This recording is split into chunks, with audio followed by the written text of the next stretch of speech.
1833 में जब कबीला बनी आस के लोग आज जहां दुबई है यहां आकर रहना शुरू हो गए।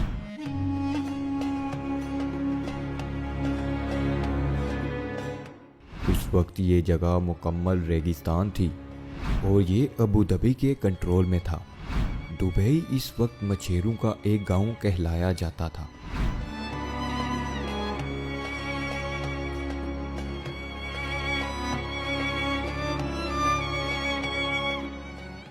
सन 1894 में कुछ ताजिर दुबई में बसना शुरू हो गए क्योंकि यहाँ ताजरों पर टैक्स बहुत कम था।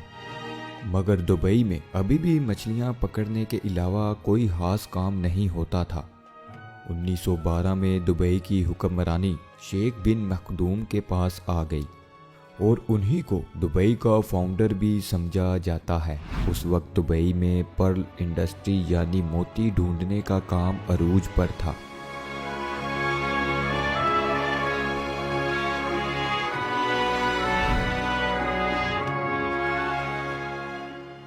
दुबई की इकॉनमी उस काम से आगे बढ़ रही थी, लेकिन दुबई अभी भी एक गांव ही कहलाता था। दोस्तों 1958 की बात है जब दुबई के हुक्मरान शेख राशिद बिन सईद अल मखदूम बन गए। यही वो इंसान थे जिन्होंने दुबई को एक गांव से एक शहर में बदल डाला। उन्होंने दुबई क्रीक जहां बहरी जहाज आकर रुकते थे उसको गहरा करवाना शुरू कर दिया। ये जगह बहुत छोटी थी और शेख राशिद बिन सईद ये जानते थे कि यहाँ पर बड़े और मॉडर्न बहरी जहाज आकर नहीं रुक सकते।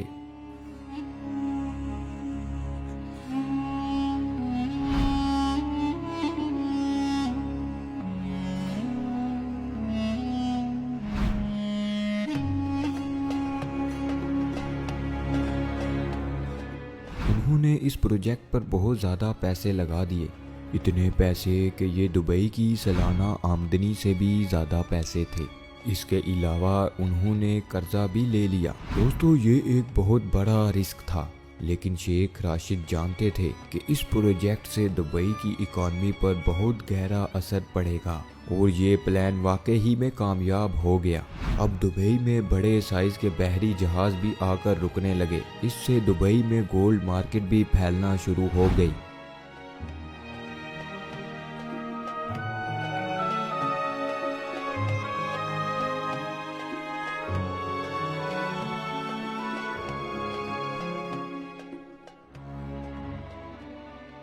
शेख राशिद अक्सर यूरोप और इंग्लैंड जाया करते थे और ये वहाँ पर बनाए गए इंफ्रास्ट्रक्चर से बहुत मुतासिर थे, खास तौर पर लंदन की सड़कें और वहाँ पर बनी हुई अंडरग्राउंड ट्रेन सिस्टम बहुत मुतासिर करता था।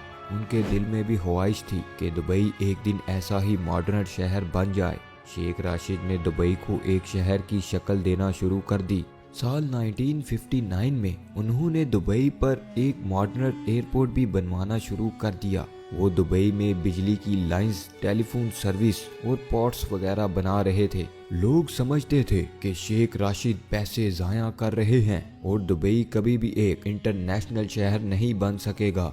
मगर 1966 में दुबई की किस्मत बदल गई। ये वो साल था दोस्तों जब दुबई में ऑयल डिस्कवर हुआ, लेकिन यहाँ तेल के ज़ाखिर इतने नहीं थे। शेख राशिद ने बहुत ही अक्लमंदी से इस बात को समझा कि दुबई सिर्फ ऑयल पर डिपेंड नहीं रह सकता।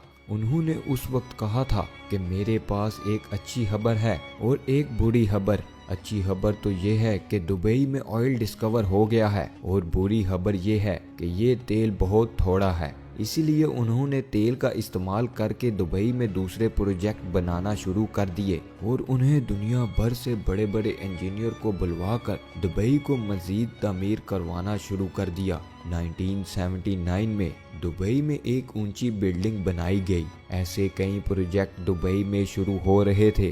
1981 में शेख राशिद इस दुनिया से चले गए। अब जो दुबई के अमीर हैं शेख मोहम्मद राशिद बिन अल मखदूम, ये उन्हीं के बेटे हैं। आज जो दुबई हम देखते हैं उसको बनाने में शेख राशिद का ही दिमाग है। उन्होंने दुबई में ऊंची ऊंची बिल्डिंग बनाना शुरू कर दी। तो इस काम में भी एक मसला था। मसला ये था कि कच्ची मिट्टी पर इतनी बड़ी बिल्डिंग कैसे खड़ी की जाए। मगर शेख मोहम्मद बिन राशिद ने उसका हल भी ढूंढ निकाला। शेख राशिद ने महसूस किया दुबई अतराफ पहाड़ वी शेप में बने हुए हैं, यानी यहाँ जरूर कभी कोई पानी मौजूद होगा जो पहाड़ों की शेप कटी हुई है। उन्होंने यहाँ ड्रिलिंग करवाई और वहाँ वाकई ही में पानी मौजूद था और यही पानी दुबई की ऊंची ऊंची बिल्डिंग खड़ी करने में काम आया। जी हाँ दोस्तों, जहां बाकी अरब मुमालिक जो तेल की दौलत पर अपना मुल्क चलाते हैं, वहीं शेख मोहम्मद बिन राशिद जानते थे दुबई को तेल पर जिंदा नहीं रखा जा सकता।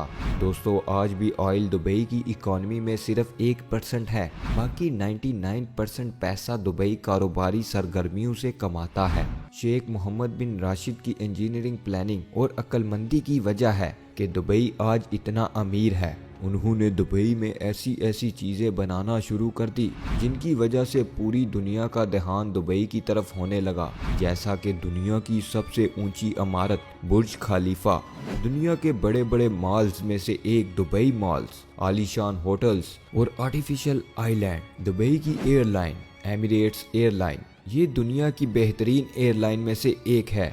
दोस्तों, ये सारी अट्रैक्शन थी जो लोगों को दुबई खींच कर लाती थी। दुबई में बहुत से फ्री जोन्स भी हैं जहां हर किस्म की टैक्स छोड़ दी जाती है, जो दुनिया के बड़े बड़े बिजनेसमैन की तवज्जो अपनी तरफ खींचती है। ये फ्री जोन दुबई की इकॉनमी का 20% हिस्सा बनता है, जहां तकरीबन 1.5 करोड़ के करीब लोग नौकरी करते हैं। दुबई में आज 80% वो लोग हैं जो बाकी कंट्रीज से आकर दुबई में सेटल्ड हैं। आज दुबई में वो लोग भी हैं जो मेहनत कर कर पैसे कमाकर अपने प्यारों को घर वापस भेजते हैं, और वो लोग भी हैं जिनके पास बहुत सा पैसा है। दुबई में हर वो सहूलत मौजूद है दोस्तों जो दुनिया के बड़े बड़े अमीर तरीन लोगों को अपनी तरफ अट्रैक्ट करती है। तो दोस्तों, ये थी आज की वीडियो को एंड तक देखने के लिए आप सब दोस्तों का दिल से शुक्रिया। आई होप आपको वीडियो पसंद आई होगी। इंशाल्लाह मिलेंगे नेक्स्ट वीडियो में। अल्लाह हाफिज दोस्तों।